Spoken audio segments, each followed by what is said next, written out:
Okay, so AIM 10.7. After Martin Luther posts his 95 Theses and starts the Protestant Reformation, today we're going to explore how Catholics respond to the Protestant Reformation. We just talked about some responses to the do now, so here we go.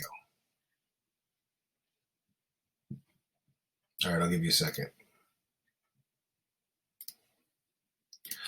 So we need to think about what this is like in context, meaning let's put ourselves in this time and place when this is happening, right? The Catholic Church had been in power and dominated all of Europe for 1,000 years.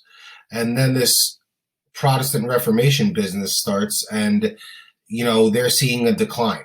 And they're, the once kind of invincible church is showing signs of weakness.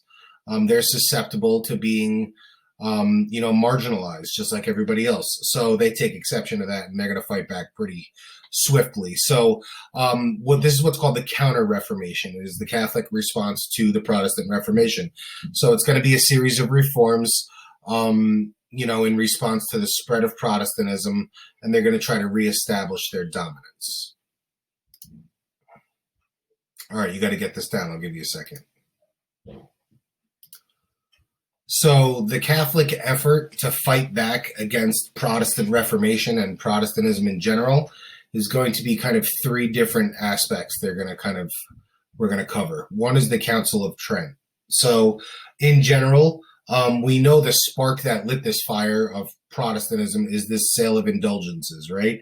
And there's 94 other complaints against the Catholic Church that are levied in the 95 Theses by Martin Luther. So the Council of Trent is basically a meeting of all of the top officials of the Catholic Church, the Pope, the cardinals, etc.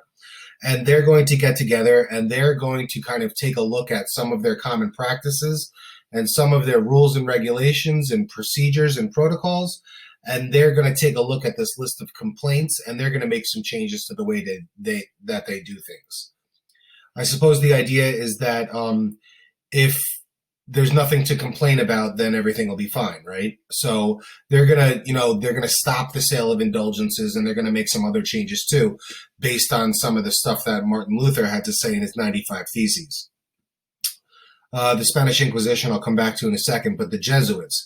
So another part of the problem here is that we just looked at this during the Renaissance, is that the overall message and kind of power of religion, and religion being the focus of everyone's life, is kind of on the decline, right? And this Renaissance movement of individualism and secularism and humanism and all these things that kind of are working against the Catholic brand, right? So oftentimes the Renaissance ideals and religious tradition are at odds with each other. The Jesuits is a group that is going to come out of the Catholic Church. They're going to create this group called the Jesuits. And what they're going to do is they're going to start teaching people kind of through a combination of Renaissance ideals and religious tradition. So they're going to try to combine the old school Catholic beliefs with this kind of new Renaissance thinking and try to make Catholicism a little bit easier to handle for all of these Renaissance people, right? So people are living during this Renaissance age.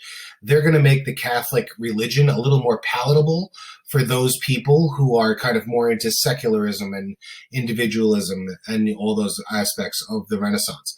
And the Inquisition is the last one. Basically, the Catholic Church is going to torture the Protestantism right out of people, or they're at least going to try.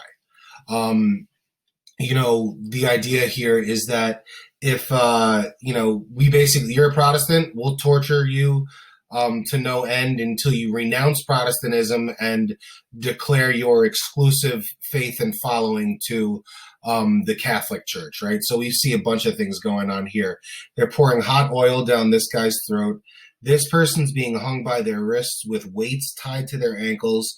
This person is being hung upside down, and it appears that they're trying to pull his legs off of his body. So good times are being had by all. The rack, they're stretching this person. Maybe they'll rip them in half. Hopefully he will just go back to being Catholic, or we could just burn them at the stake. and put on a show for everybody, right? So these are some kind of dramatic artistic renderings from the Spanish Inquisition, but this is a weird time where one of the most non-religious practices, torture, kind of creeps into religious practice, and it's this weird collision of good and evil, and how an agenda, at this time trying to gain and maintain power, how an agenda can kind of force these things together that seem like polar opposites, and it's kind of an interesting thing. So what you guys are going to do today is you're going to take a look at a